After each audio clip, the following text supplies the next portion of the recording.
Welcome back here with us on Overdrive. The deal from the three-row electric crossover from Mercedes-Benz has got even more sweeter.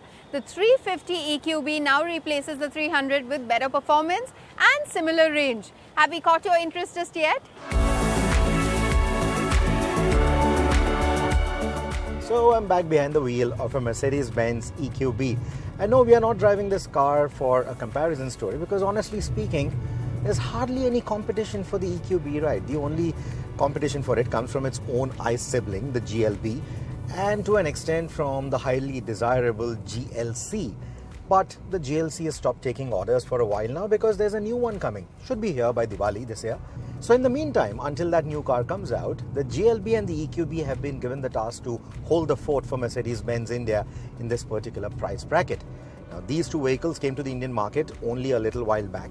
And well, they aren't really the right alternative for a GLC, but with its 3 rows of seating, both these cars sort of pose themselves as a more practical alternative to the GLC, depending on how you look at it.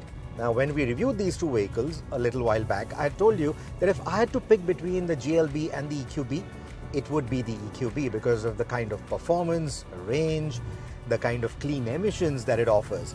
So that would be my pick. And looks like a lot of you buyers also agreed with me because the EQB happens to be the higher selling car out of the two. So Mercedes-Benz India is now making the deal a little bit sweeter on the electric because what we have here right now is the new EQB 350 4MATIC. You can identify the EQB 350 with the badge on the boot lid and the new design for the alloy wheels, which continue to use an 18-inch diameter. The key fob has lost its bronze accents, while the rest of the car's design remains unchanged.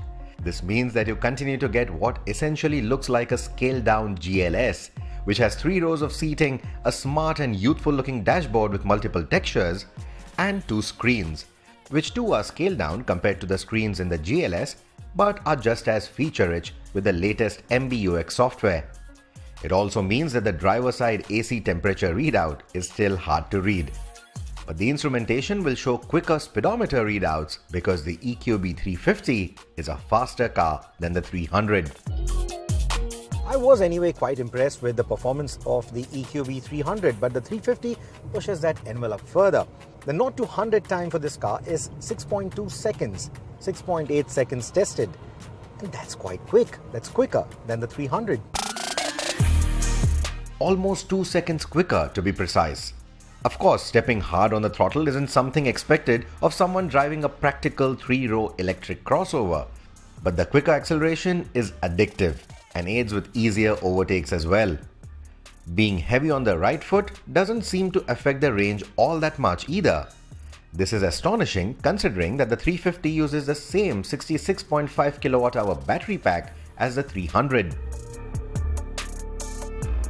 Because the battery size remains unchanged, the charging times remain similar too. But what does change because of the additional performance is the range. It is marginally lesser than the EQB 300 on the outright range. Now, our tested range shows about 5 km per kilowatt for the highway and about 6.2 km per kilowatt for the city usage. So if I were to do the math right now, most fast chargers, say GOBP or any of the others that are providing 60 kilowatt charging, are charging about 21 rupees per kilowatt.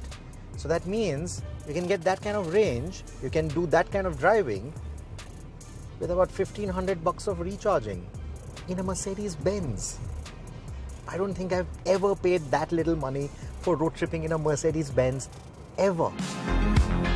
Where the 350 differentiates itself is with the motor configuration.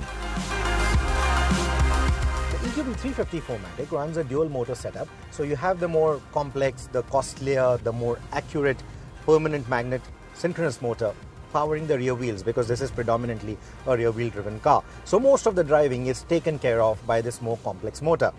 And the relatively cheaper or the relatively inaccurate motor in comparison to that is the asynchronous motor which powers the front wheels. So it only comes into power when it detects slip, when it detects that you need better traction. That is when it comes into power. So it does that job rather well.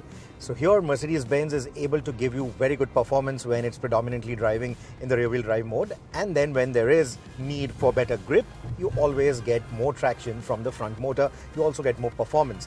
The combined power output is obviously higher than what the EQB 300 offers, and that clearly shows in the overall performance that the vehicle has to provide. Revisiting what I said right at the start, if I had to choose between a GLB and the EQB, it would still be the EQB. And now with the additional performance that you get with this car, without really compromising much on the range, the EQB 350 4MATIC is actually the sweeter deal. Well, with that, it's a wrap on this week's edition of Overdrive. But remember, you can stay in touch with the team through Facebook, Twitter, as well as YouTube. And you can follow our latest updates on Instagram. We'll see you next week. Until then, ride and drive safe.